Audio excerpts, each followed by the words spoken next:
got to watch Jeepers Creepers 3. So, if you guys know, I am a big fan of scary movies.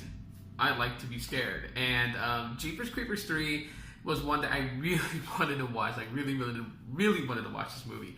But it only came in theaters one night, and that's just because there's a lot of backlash behind it.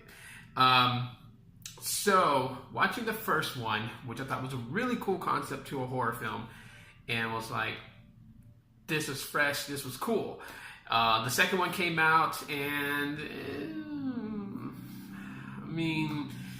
I think the comedy in the second one was more what I liked about the movie than, so much of the suspense thriller. And so when they announced they was doing Jeepers Creepers 3, I was really excited for it. And then the backlash came. Now, just in a nutshell, the director of the movie has a very dark past.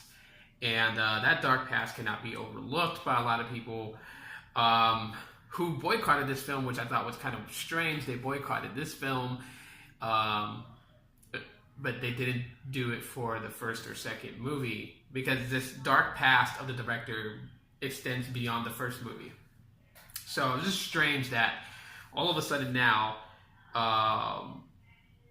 the film was boycotted, which led to the reason why this film only stayed in movie theaters for one night, just to avoid any type of drama based on the way that society behaves today. So I was annoyed in the fact that I did not have the opportunity to go to a movie theater and watch this movie. However, I was able to find a copy online to watch. Wasn't the best quality, enough for me to see what I needed to see. And I'm not generally too thrilled about how the movie went, but I'm going to tell you guys why. So allow me to say it and announce it that this will have spoiler alert. So if you still have not seen Jeepers Creepers 3, go and find the movie, watch it, and then come back and watch this. And before we go any further, if you guys enjoyed this type of content as well, subscribe to the channel, because I would really appreciate that. So kind of moving forward, Jeepers Creepers 3. Technically, they rewrote the entire story, because initially they were going to go on with the pursuit of the Creeper. They were going to bring back the main character. She was going to link up with some people that was going to take down the Creeper. But I guess they thought that it was too soon to get into the origins of what the Creeper is and kind of have a build-up for it, which is what I think this movie was all about. So the timeline of Jeepers Creepers 3 actually takes place in between 1 and 2. So this is right after Derry gets taken, and right before the football team is heading out to state championship game, because this is when they're going to it. And part 2 takes place when they're on their way back from winning. So in here, we kind of, in the very beginning, you kind of see a scene where this guy's running through the field. He has like a machete in his hand.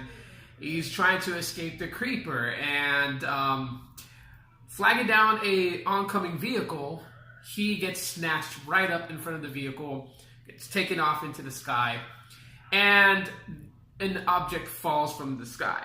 Now, that's the opening scene, and then it cuts right into the movie, basically where the ending of the first movie, it kind of picks off from there. So you have the police force that just witnessed the Creeper take Derry and fly off into the night. The next morning, the police force is out there, the truck is out there, and the truck is about to get towed.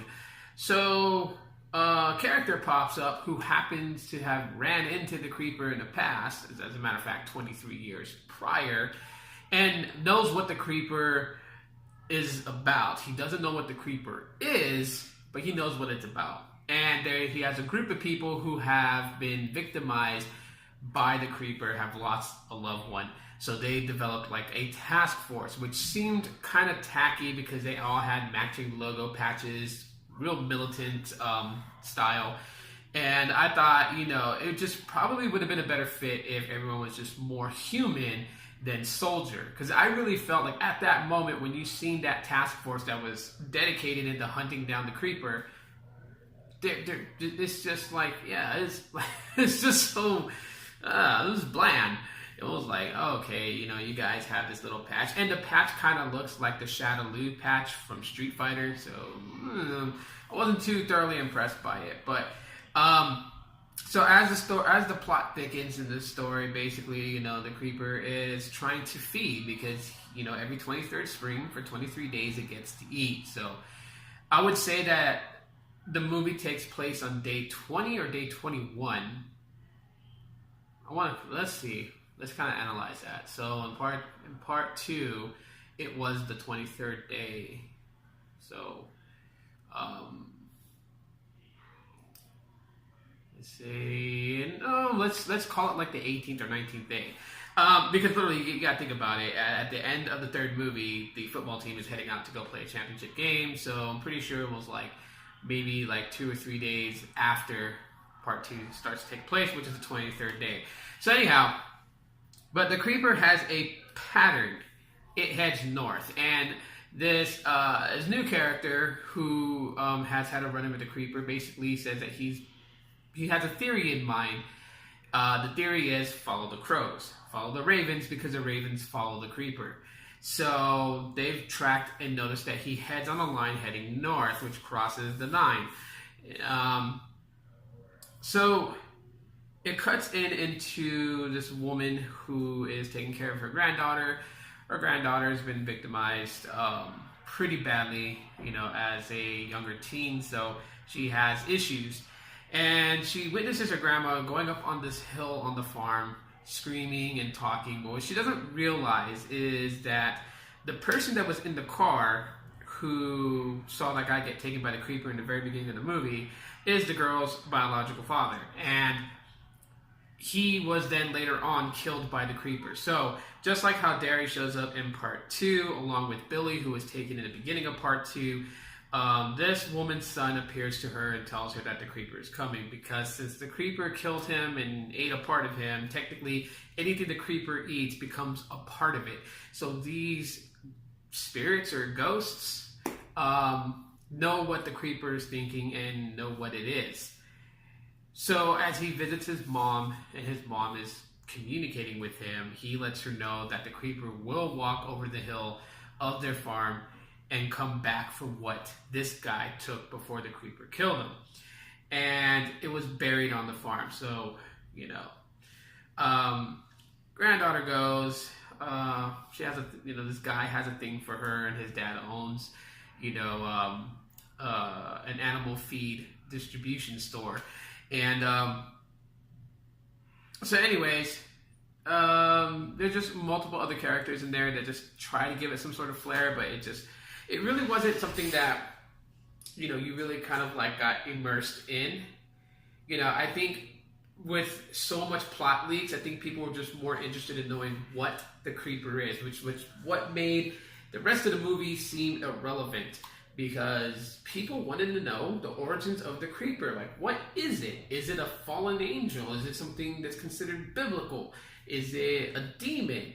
Is it an alien? Like, everybody wants to know what the Creeper is, because the only thing we know for sure is that whatever the Creeper is, it needs to feed on humans to grow another body part. If it lost an arm, it needs to eat an arm. If it lost a head, it needs to eat a head. So what out of all the limbs, the body and everything, what of the Creeper is its natural original form? Is it that spider-looking thing that's on the back of the head that seems to move on its own and like flares up, when he's angry? Like, no one really knows. We know his wings are made of human bone and skin. So, there's a lot behind it. And I think that's where a lot of people kind of felt let down with this movie, because it didn't tell you what the Creeper is. The only thing we know is that it's ancient. That's the only thing that anyone who knew what the Creeper was, it is. It's exactly what it is. It's from ancient times. It's been around for a long, long, long time and will continue to be around. But also, there's a way to kill it. And I think that's where they really try to get with this whole movie, was that there is a weakness for the Creeper, but I guess they're hoping to build the suspense that people are wanting to have a fourth movie. Because remember, this third movie was really hard to get off the ground. I mean, they tried to do casting in certain cities. People boycotted the casting, said that, they would go to every casting event and that they would go ahead and just literally destroy, any casting events held. Because of that, it was really hard to get this movie off the ground. I mean, you kind of look at the timeline between the second movie and the third movie, there's a big gap in time. And that tells you exactly how long it took for them to write the film, how to do all kinds of things, and try to keep pushing on, even when people were really attempting to stop the creation of this film. So, what is the artifact that they have that basically will tell you what the Creeper is? And I'm assuming it's very important because, one, it is a hand. It's a hand that's been cut about this much right here. So just above the wrist. And so with that, basically, if you touch the hand, you go into like a tonic trance. Eyes roll back to the head. It literally seems like you're dying. But what you find out from touching the hand, you find out, one, what the Creeper really is, where it originally comes from, and two, if it has any weaknesses, what they are. Or just by knowing what it is, may give you the exact idea on how to kill it. Some people in the past have speculated the Creeper is like a modern version of a vampire because, he has wings like a bat. He eats humans. So they're like, maybe it's just their modern take of a vampire. However, vampires can't survive in the sunlight, and the Creeper can. He can be in the sunlight. I really think it's kind of like, when someone actually mentions the Creeper could obviously be a vampire, it kind of does make sense, because I don't know if anyone remembers any of the Howling movies, but there's a series of werewolf movies called The Howling. And part 6 actually pitted a werewolf against a vampire, and in there, the vampire kind of looks like the Creeper. So, it could throw people off, those people that are, heavily involved in horror movies, but it's not really to say that, if the Creeper really is going to be considered a vampire. But just by holding that hand, you get a vision of what it is, where it comes from, how it came to be, and obviously if it has any weaknesses, you'll know, because you'll know exactly what the Creeper is. And the old woman on the farm whose son was killed by the Creeper, she was the first one to grab it and hold it, and she got the vision. So when that newly introduced character, who doesn't stay very long because he actually dies in the film, confronting the Creeper again for the second time, he grabs it, and he gets the visions himself, so now he also knows what the Creeper is. And while I was like, well, everyone else should have held the hand and gotten the vision, so there would be more than 2 people that actually know what the Creeper is.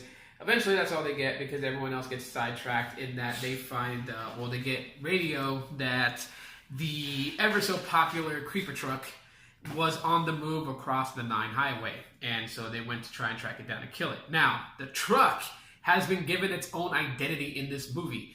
The truck literally is alive, if you want to say that.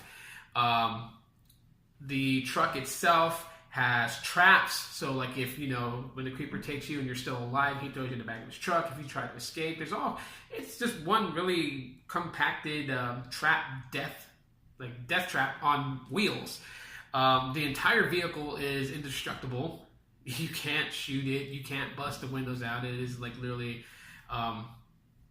indestructible. I mean, they tried. I mean, in one scene, they use a sniper rifle, and they try to take out the tires. And when they were shooting the tires, the bullets would ricochet right back at the person who shot it. So, rubber tires that can't be punctured, that's crazy.